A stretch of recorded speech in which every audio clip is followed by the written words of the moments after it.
The White House says that if this bill does not pass, allowing the Trump tax cuts to expire will mean a tax hike of about 22% for the average American. Is that how you're prepared to vote?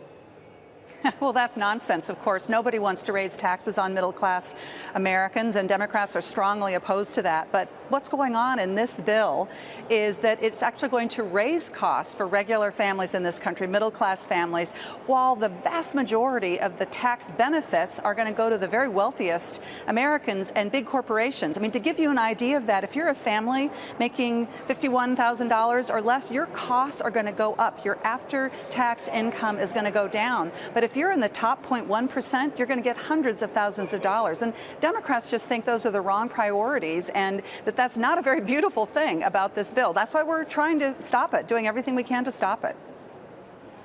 Well, and certainly we've heard a lot from Democrats about the changes to Medicaid in particular. I just wonder, Senator, if you disagree with all of them. For example, should there be a conversation around stricter work requirements in order to be eligible for Medicaid benefits? Do you take issue with that, or is your issue primarily around things like the provider tax and the impact that could have on rural hospitals and the like?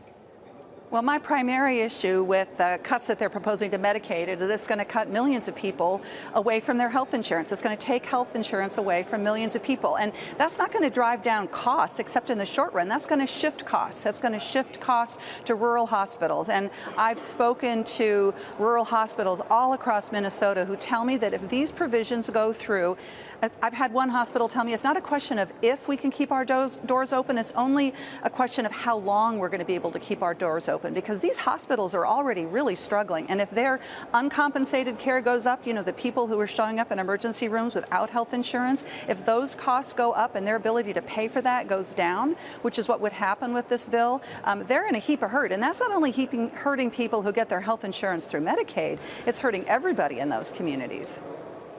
So, you know, for our viewers and listeners listening to this conversation, Senator, they'd say, well, you're in the room. Maybe you can still affect this. Is there any way that you can get around the idea of making changes to the provider tax that could threaten nursing homes and rural hospitals, or you're out in the cold in these meetings? Well, so, you know, I serve on the Finance Committee. That's the committee where these provisions should be debated and discussed. And ideally, we would come up with a bipartisan solution. Not everybody won't get everything that they want, but at least we'll have some sort of a meeting of the minds. But you know as well as I do, that's not the way this process works. This is a partisan bill. They will pass it with only Republican votes. And so I'm using all the power that I have to try to influence the outcome.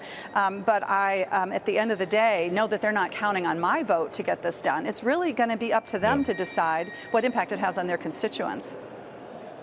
Well, they're not counting on the vote of Elon Musk either, Senator. He is not a United States Senator, as you yourself are. But I wonder if you find yourself actually agreeing with Mr. Musk this evening. Well, you know, it's hard to say. There's so much that I think is so wrong about what Elon Musk has done, but he's absolutely right about this. This bill is going to drive up the federal debt and in unprecedented ways, upwards of $5 trillion if you count all of those tax credits, all those tax benefits going into place for the long term. And what's happening when you see that going on? You see already Moody's has downgraded the federal United States credit rating, first time in like 100 years that's happened. That's going to drive up costs for everybody, and it is just dramatically fiscally irresponsible. I heard at the beginning my colleague Rand Paul talking about how he can't vote it. He can't vote for this based on that provision alone. So I do think it's very dangerous to see that kind of debt increase.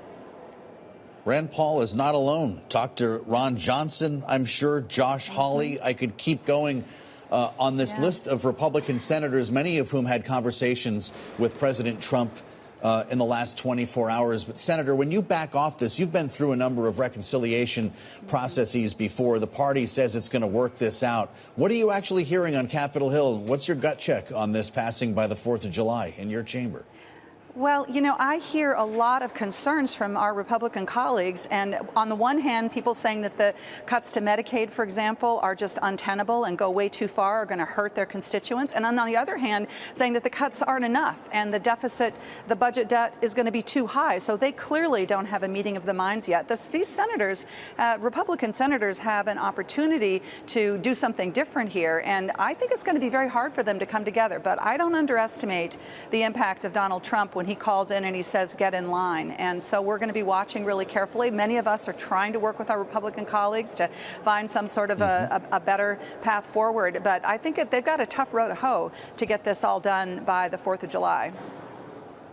And Senator, finally, we mentioned your seat on the Finance Committee. You serve on the Agriculture Committee as well. What concerns you most about the changes that could be coming for the SNAP program if this legislation passes? Last week I was home in Minnesota visiting food shelves where the number of Minnesotans visiting food shelves has literally skyrocketed over the last year or two. People cannot afford to buy their groceries.